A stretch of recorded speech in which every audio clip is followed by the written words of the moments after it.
One of the most common and confusing questions about Islam is how can we believe in determinism and free will at the same time? And I get it seems kind of weird and they seem contradictory, but I promise you that by the end of this video it'll all make sense, inshallah. For those who don't know, determinism is basically just the belief that everything that has happened and everything that will happen is predetermined. Of course, in Islam we call this Qadar. We believe that everything is already written and Allah knows everything that will happen to you from the hour of your birth to the hour of your death. And this is one of the 6 pillars of Iman, so if you're a Muslim you kind of have to believe in this. But yeah, this brings up the question, if Allah knows everything that I will do, how do I have free will? And to answer this question we will look at 2 analogies, the first one being a good way to look at determinism, and it goes as follows. If you get a pool or a snooker table and you hit the ball with an identical force and an identical angle 1,000 times, it will end up in the same position by the end each time. And a powerful enough computer will be able to figure out where those balls end up by the end each time, as long as it knows the exact speed and force and angle and all of these other variables. And the same goes for the Big Bang, which by the way is mentioned in the Quran. But yeah, if the Big Bang happened 1,000 times with the same conditions each time, you know, same forces of gravity, same heat, same everything, right? Each time it would end up with the same universe, right? There wouldn't be any differences because that's just the way you hit the snooker ball, right? That's the way the Big Bang happened. So of course, if it happens identically 1,000 times, it will end up in the same place 1,000 times. And like the computer, a transcendent, omniscient creator could be able to tell where that universe ends up by the end, as long as it knows the exact conditions and all of the inner workings of the Big Bang. And this is probably raising even more eyebrows, like, okay, so everything that happened is predetermined, how does free will exist? Well, this is where the other analogy comes in. Whenever we make a decision, we're like a chess piece. The chess piece can move here, or here, or here. It has free will, or rather the person controlling the piece has free will. And this continues for each chess piece, for each move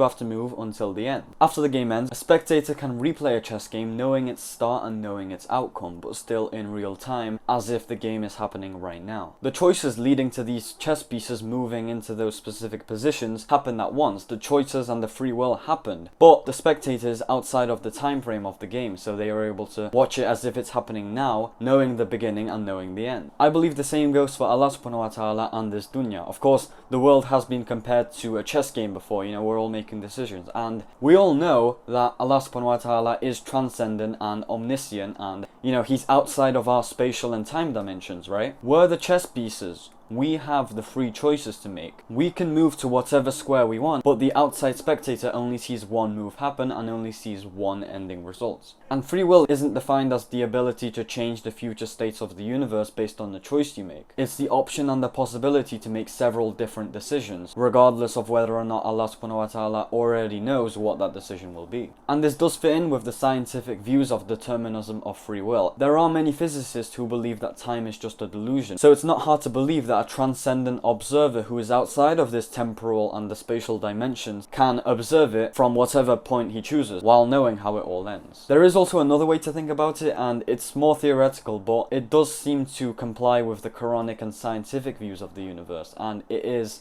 the multiverse theory. The multiverse theory suggests that every single time there's a choice or a decision made, or whenever there's a quantum fluctuation, the universe branches off into 2. One where option A was chosen and one where option B was chosen. And this branches out with every single decision, and it causes this huge branch of different universes with slightly different events. Of course, this is a theory shared by some physicists but also disputed by many, but interestingly it seems that the Quran actually might agree with this, though it is a little vague and the meaning is often disputed. The Quran does very often use plural words when referring to the world or the universe. Allah subhanahu wa ta'ala actually refers to himself as Lord of the worlds, Rabbil Alameen, Alameen being the plural version of the word worlds or universes. Allah created the heavens and the earth, again using the plural word for heavens. Allah originates creation and repeats it again, implying that there might be several different universes. Of course, all of this can equally be proof for aliens existing, because, you know, several different worlds, you know, this could just be aliens, and if Allah creates worlds once, then he can repeat it in the form of another planetary system or whatever. Honestly, I think my first theory makes more sense because it just seems more probable and more logical to me. But whatever the case is, you should never be discouraged by determinism, because just because